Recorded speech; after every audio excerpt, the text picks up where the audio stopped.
Magandang araw, Podmates! Maaring sabihing mahirap magmahal ng mga pating. Ang panauhin natin ngayon ay isang shark lover and a lover of all things Philippine Seas as the so-called chief mermaid of SPS o ang grupong Save Philippine Seas. Anna Oposa. Magandang araw sa iyo, Anna. Welcome to our podcast. Thank you. Thank you for having me. So other people are called, chief executive officer or chief this and that, no? Pero ikaw lang yata yung chief mermaid na parang almost a formal title, no? Yes. I wanted to show that marine conservation can be fun. Kasi usually ang perception is kung conservationist ka or activist ka or advocate ka, there's a certain stereotype in people's minds of how you should act, how you should be.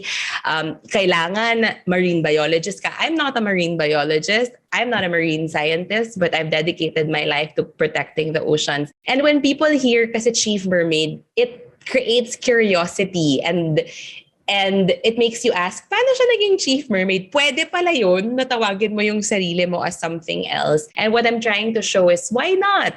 Why can't we make this fun? Why can't we play with words when we're doing something that can be serious, but we don't have to take ourselves seriously? You said you're not a marine scientist, no? But I recall reading that you have a Master of Science from Imperial College. What did you study there? Yeah, I studied conservation science. Oh, so so in a way you're a scientist.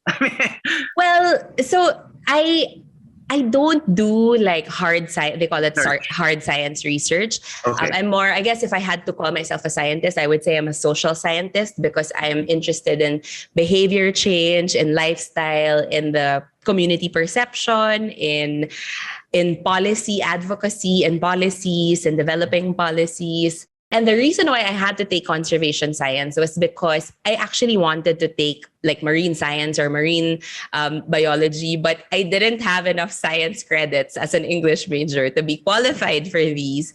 So I wanted to take something more general. And it actually worked out because then mas lumawak yung knowledge ko about conservation as a whole, which I felt benefited my work more. And then a few years later, I took short courses na lang in marine ecology para lang maging confident rin ako talking about these topics. So based on your experiences in the observations, no, what is it that kills our marine life the most? Ano yung number one threat?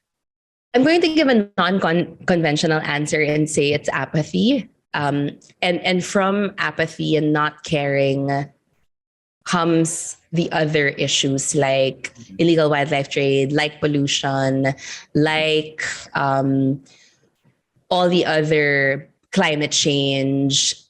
When we don't care about what kind of impact our actions have on the environment, dun nagkakaroon ng mas malaking mga problema. Okay, you've been saying this for years now. Yes. I know that you've said apathy. So parang hindi ba nagbago yan? I mean, considering, well, your efforts, the efforts, I'm sure there's a lot.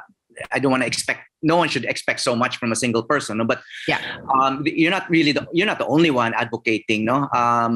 So ngayon, may apathy pa rin. What would you want the next government to do to increase the concern for the environment, to lessen the apathy, to make more people care about our environment, in particular our marine environment? my dream is for environmental education, experiential environmental education to be part of our curriculum, but also part of our everyday life. Kasi especially now that we've been stuck at home for years and we've had very limited interaction with the environment, with the natural environment, there's more opportunity for us to engage people. And ang hirap kasi to advocate for protection of the environment kung hindi naiintindihan kung gaano siya kaganda and what we are meant to lose if we don't take care of our environment. Kailangan rin ng shift of communicating this na we're not just protecting the plants and animals for the sake of plants and animals, but for our lives also. Our economic income depends on protecting the environment in terms of like tourism, but also our lives depend on it. No one wants to live in a country na madumi yung dagat or madumi yung hangin. So understanding that and communicating that and being able to get that mindset in the next administration would be game changing. And I'm cautiously optimistic that we are moving towards that. And part of it is because wala tayong choice. Hindi na tayo pwedeng mabuhay ng ganito. So wala na tayong choice but to move towards a way of life and a way of governing that takes into account the impacts of our actions on the environment. The Philippines is actually ranked very high in terms of deadliest country in the world for people defending the environment. No, that's that's an assessment by the London-based environmental watchdog Global Witness. So, ang daming namamatay. In other words, dahil ina-advocate nila yung environment, pinoprotektahan nila. And it's not just non-government people in the government, no? Mga forest rangers ng DNR, we know that they've been killed, no? Etc. No? So, number one, what kind of risks are people like you taking? You yourself, do you feel that you're taking risks that could put you in harm's way? And anong dapat mangyari to lower us in the ranking, no? Para hindi na tayo na malapit sa top deadliest country in the world, no? For environmental defenders.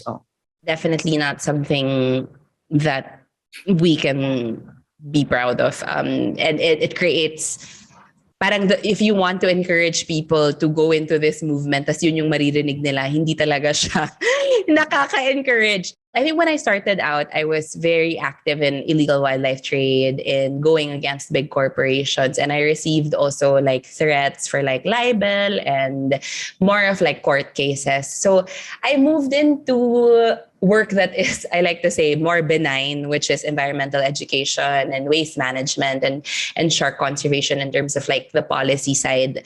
Just because I realized na I can't keep advocating for what I'm advocating if I'm not alive. So I have to take a different approach. What needs to be done? There needs to be, this wouldn't be happening if there weren't a lot of this environmental destruction cases, right? People are getting killed because we're standing up against big, powerful institutions or people.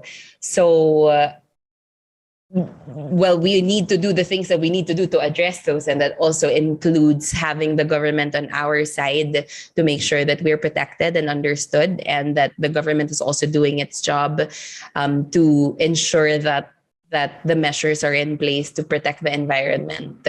And all of us, not just the government and the activists, but also schools, corporations, religious groups, all of us need to be in this fight. And if all of us are working together, then we wouldn't have this kind of fear to pursue the causes that we have.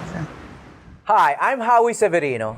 Check out the Howie Severino Podcast, an original for GMA News and Public Affairs. New episodes will stream every Thursday. Listen for free on Spotify, Apple Podcasts, Google Podcasts, and other platforms.